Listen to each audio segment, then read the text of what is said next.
Pendant longtemps, la science pensait que nous ne fabriquions pas de nouveaux neurones, que nous naissions avec notre stock de neurones et que nous faisions qu'en perdre au cours de la vie.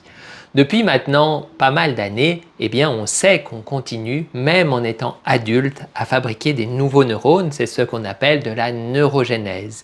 Cette neurogénèse peut se faire dans différentes régions du cerveau, mais surtout dans une petite partie qui s'appelle l'hippocampe. L'hippocampe qui est une partie qui est extrêmement importante pour la mémoire. Pas parce que l'hippocampe mémorise les choses, mais au niveau de l'hippocampe, c'est là où se fait la décision de est-ce qu'il s'agit de mémoriser ça ou pas.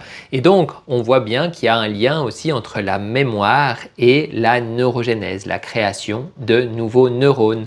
C'est pour ça que quand on entraîne sa mémoire, on va fabriquer plus de nouveaux neurones. Mais également, quand on va prendre le temps de méditer, puisque l'hippocampe est très en lien avec le cerveau émotionnel et les émotions trop fortes empêchent la neurogénèse et empêchent ainsi aussi la mémorisation.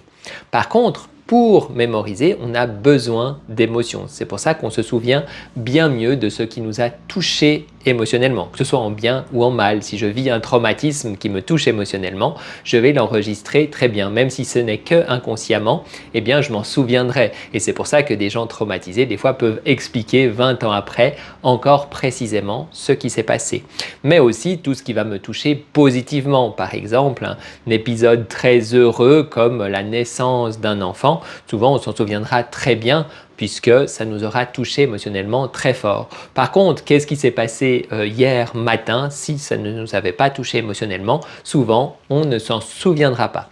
Et donc, on voit que pour activer notre hippocampe, il nous faut des émotions, mais pas forcément trop d'émotions trop fortes tout le temps, mais des émotions régulières. Et le mieux, c'est bien sûr d'avoir des émotions positives pour pouvoir avoir plus de neurogénèse et pouvoir mieux mémoriser. D'ailleurs, si tu veux mémoriser certains événements, mais de l'émotionnel, ça fonctionnera toujours mieux.